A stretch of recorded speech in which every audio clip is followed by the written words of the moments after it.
less scammer. Hoovers can't smoke with me, that's way too much drama. Puff, pass been the stink in my sessions. God give us weed, I'm receiving his blessings. Thanks for rolling up. I'm Two Blunt Marley, and this is Certified Pothead. Smoking on one of my afternoon spliffs. You know what you about to do, Bird Club?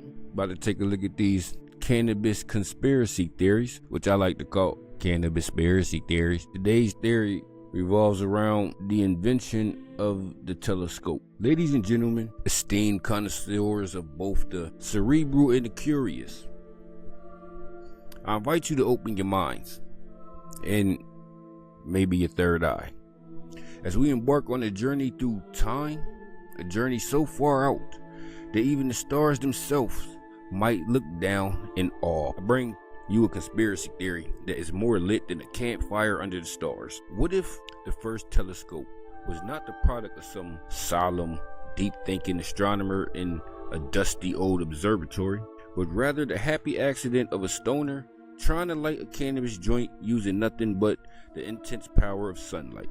Yes, you heard me right. The first telescope, that iconic instrument used to peer deep into the cosmos, might have been invented by a blaze genius named Hans the Blazer, who wasn't looking to expand the scientific understanding of the universe. No, he was just trying to get a solid hit. Are you intrigued? Buckle up, because this isn't your average Galileo was the first to use a telescope story. We're diving into the world where cosmic meets chronic, where space exploration and weed exploration collide. And we're going to uncover how a simple stoner's wish to get high may have ignited the most pivotal scientific breakthrough in human history. Let's roll this up and get started. Picture it now. It's 1608 and Europe is still full of scientific curiosity, but it's also a land of rolling hills, dark forests, and herbal remedies. Now meet Hans the Blazer, a young man with a deep love for two things: celestial bodies and dank flame, his proprietary cannabis strain. Now I know what you're thinking. Surely Hans wasn't the first to discover astronomy. Well, technically no. But what if he was the first to truly see the stars? Not with the clarity of a sober astronomer, but with the enhanced perception that only a good hit could provide. Hans, a self-proclaimed stoner philosopher, often found himself lying in the meadows contemplating the vastness of the universe. He wasn't interested in all those dusty old books that tried to make sense of the stars. No, Hans had a different approach. He was content with mere book knowledge? Indeed not. He was going to explore the heavens himself, and how better to do that than with a little cannabis and a whole lot of imagination. One fateful day, after several too many herb-infused introspective sessions, Hans decided to give himself a challenge. Could he light a joint using nothing but the sun's rays and his ever-growing supply of lenses? If anyone can do it, it was Hans. And you know, because he had an abundance of both lenses and times, thanks to his freelance weed distribution gig. Here's a riddle for you. I'm an object in space, big and bold. I'm red. I'm a planet, or so I'm told. I'm the fourth from the sun, with color so bright. What am I called? Take guess and take flight. So there he was, standing in his humble backyard with two lenses that were supposed to be used for some basic optical work. Okay, maybe he borrowed them, or as some might say, liberated them from the local optician. Hans squinted through one of the lenses, adjusted the other, and voila! Suddenly he was looking at the tower's church steeple, but through an entirely different lens. Pun totally intended. The steeple, once a tiny distant dot in the horizon, now seemed bizarrely close. It was almost like he had summoned it, like his lenses had given him the power to bend space and time. His jaw dropped. Dude, this is like the sun's rays or a personal magnifying glass. No, wait, he wasn't looking at the steeple anymore. He was staring at it. That's right. The next moment, Hans realized that his new invention, a pair of lenses held together with twine contraption, wasn't just a way to focus sunlight to light his joint. No, it was something far grander. A portal to the stars, and in that blazed out cannabis-fueled haze, he was seeing them like no one ever had seen them before. Here's another riddle for you. I shine bright in the sky, but I'm not a star. I'm a ball of gas that's really far. I have rings, but I'm not a married guy. What am I called?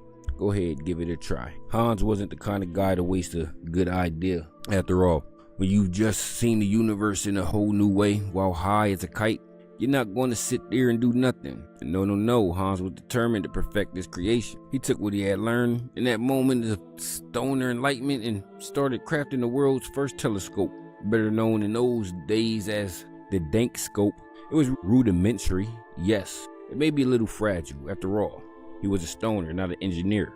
But it had heart. Dankscope had the following components. Lenses. 2 lenses from the local optician who, by the way, may or may not have noticed his lenses have been borrowed and replaced with a note saying, "Keep the change, bruh." 2. The body of the scope was a hollow tube made from a rolling paper stash box. Very eco-friendly if you ask me. Twine. He didn't have duct tape. Who does? So twine was his next best option to keep the lenses in place. Passion and weed. Of course, no invention could be complete without the inspiration provided by a well-packed bowl and a couple of puff passes. Hans carefully assembled the first telescope. The moment he peered through it, he saw something miraculous. He wasn't just seeing the town steeple closer.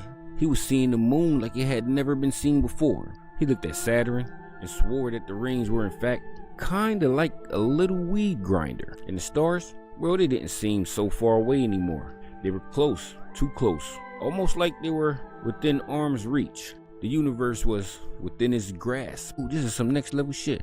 Hans mumbled, taking another hit. And from that moment, he wasn't just a guy trying to light his joint. He was a visionary.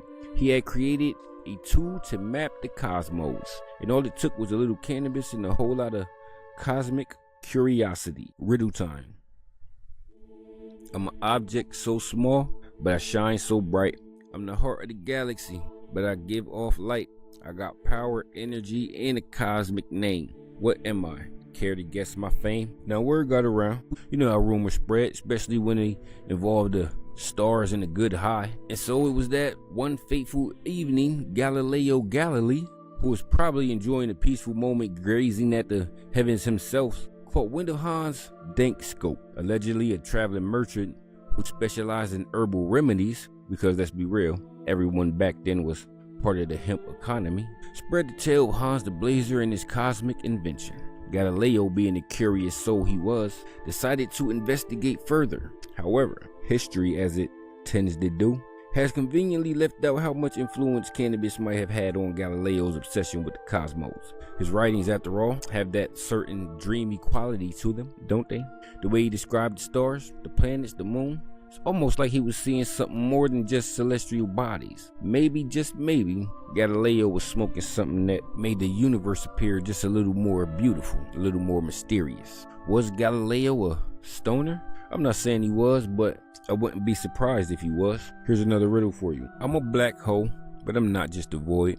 I'm so heavy light can't even avoid. I'm at the center where everything spins. What am I? Take a guess and win. Here's where things get extra interesting.